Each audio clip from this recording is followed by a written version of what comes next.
estar aqui representando a Associação Brasileira das Empresas de Software, que é uma associação brasileira que tem 2.000 empresas. A gente representa 2.000 empresas, a sua grande maioria brasileiras, que está presente em 24 estados do território nacional, incluindo o Distrito Federal. E a ABS tem uma particularidade das nossas empresas, a gente tem empresas americanas, europeias, chinesas, só que das nossas empresas, a maioria, 77%, dos nossos associados são micro e pequenas empresas brasileiras.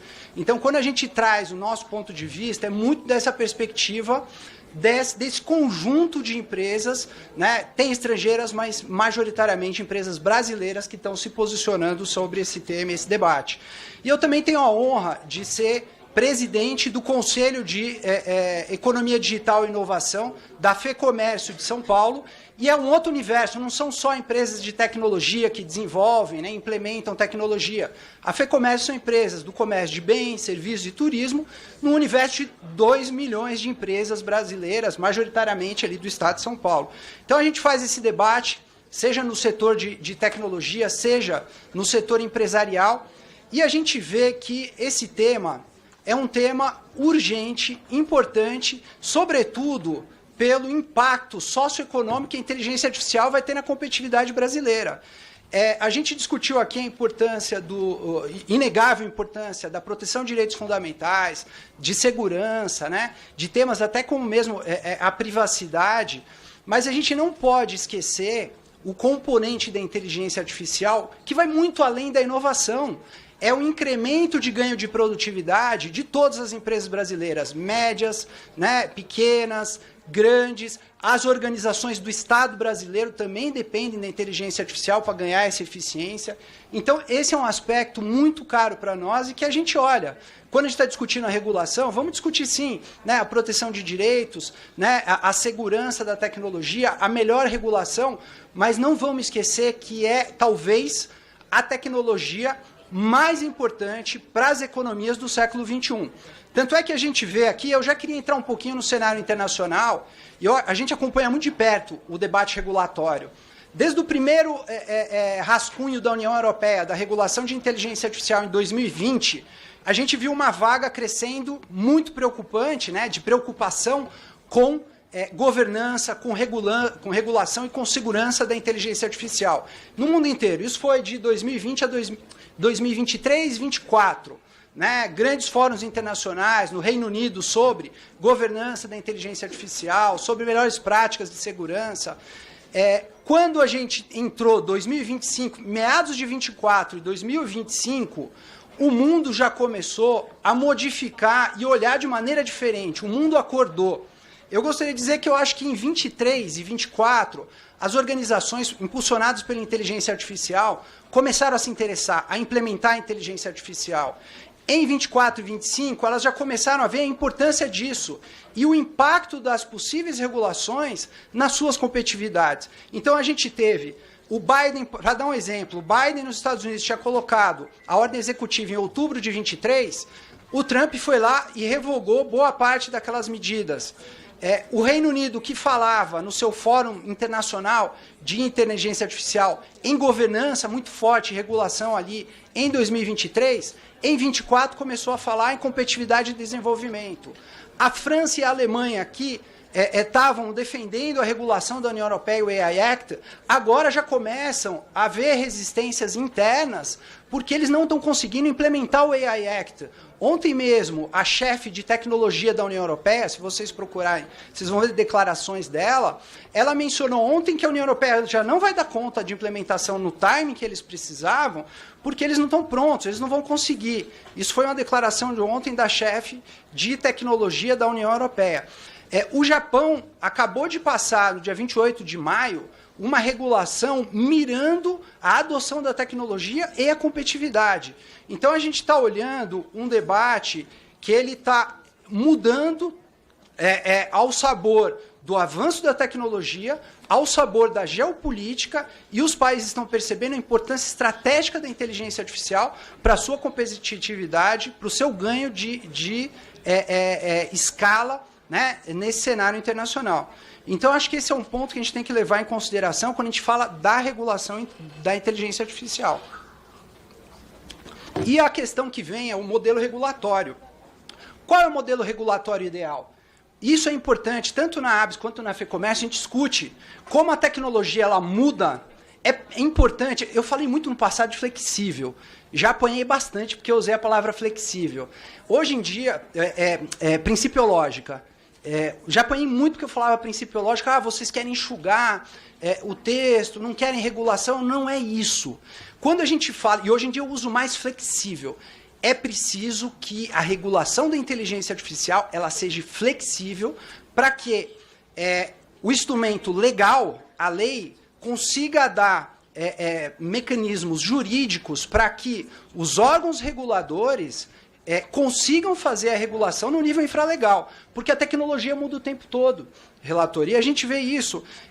Quanto mais a gente deixar a lei engessada, prescritiva, e aí eu digo, a definição de alto risco, as medidas de governança, quanto mais engessado e tentar abraçar todos os setores como se fosse um setor só, quanto mais engessado isso for, mais difícil vai ser para você fazer a implementação, porque a tecnologia está mudando. Então, e aí eu diria que eu traria, eu acho que houve importantes avanços no Senado Federal, mas eu faria aqui um conselho aos deputados que não estavam na legislação anterior, leiam o PL 21 de 2020, que foi aprovado com 413 votos aqui nessa casa, se eu não me engano, em 2022, e foi para o Senado. Aquele projeto de lei, embora o debate era outro, ele é muito avançado e sofisticado nesse ponto de vista de fornecer flexibilidade para os reguladores. Por exemplo, vai regular telecomunicações, você tem a Anatel para regular telecomunicações. Vai regular, falou muito aqui de discriminação. Pessoal, regular discriminação, de quem que é a função? A NPD regula a discriminação. Vamos fazer uma audiência pública aqui, chamar a NPD, como é que está a regulação do artigo 20 da LGPD, que vai regular decisões automatizadas em discriminação. A gente já tem um regulador, vamos fazer uma audiência pública aqui para discutir por que a NPD ainda só tem, acho que cerca de 150 funcionários, que é um absurdo para o tamanho da importância que ela tem. E eu estou vendo aqui o deputado Orlando, né, autor ali, o relator da LGPD, né, aprovou depois a medida provisória, foi o relator também que criou a NPD. Então, eu acho que a gente precisa rediscutir por que a NPD só tem 150 funcionários para fazer esse trabalho de combate à discriminação. Discriminação é dado pessoal, já existe um regulador, a gente não precisa de uma nova lei para discutir isso. E esse é um ponto que a gente discute muito na regulação de inteligência artificial. É preciso que a gente faça um exercício, quais são os elementos regulatórios que ainda não têm regulação. E tem um exemplo muito claro, o ano passado, em 2023, todo mundo estava preocupado em aprovar a lei de IA, porque ia ter eleições. E veio o Tribunal Superior Eleitoral e regulou. Eu posso não concordar com a regulação de deepfake, mas o regulador apareceu e regulou o uso da inteligência artificial nas eleições. Então, a nossa posição é que é importante que a gente faça esse diálogo e, sobretudo, será que a gente precisa empoderar um novo regulador? Né? Será que isso não é... E a gente defende muito a regulação do uso da tecnologia e não da tecnologia. Será que você regular um regulador para os órgãos não regulados, né, para focar em inteligência artificial, você não vai regular a tecnologia? Né? Ao passo que, por exemplo, pega as empresas da FEComércio ou da ABS, quando a gente fornece uma solução para um banco, a gente já é regulado pelo Bacen diretamente pelos contratos daquele banco. Quando você fornece um produto para a Anatel, para uma empresa de telecomunicações, você já é regulado indiretamente pela Anatel, você tem que seguir aquilo. Né? Então, é muito importante que se fortaleçam, que a legislação dê instrumentos para os órgãos reguladores trazerem segurança jurídica aonde houver alto risco. E eu concordo muito com os colegas, o colega da Sociedade Brasileira de Computação, quando a gente fala de instrumentos, de um projeto de nação. A gente está discutindo aqui o avanço de uma tecnologia, mas quais são os elementos para a gente olhar isso de maneira transversal? Formação, educação, inclusão, né? de uma estratégia brasileira, eu não diria nem tanto de inteligência artificial, uma estratégia brasileira de transformação digital. E a gente fica muito feliz ali na ABS, junto com a Brascom, com a CNI, FEBRABAN, Fiesp.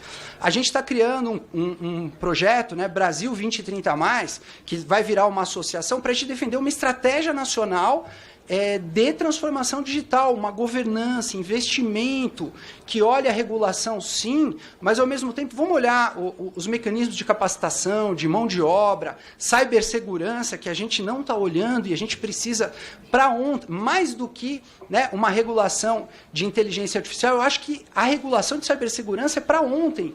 Né, uma autoridade que faça uma convergência regulatória de cibersegurança também é para ontem.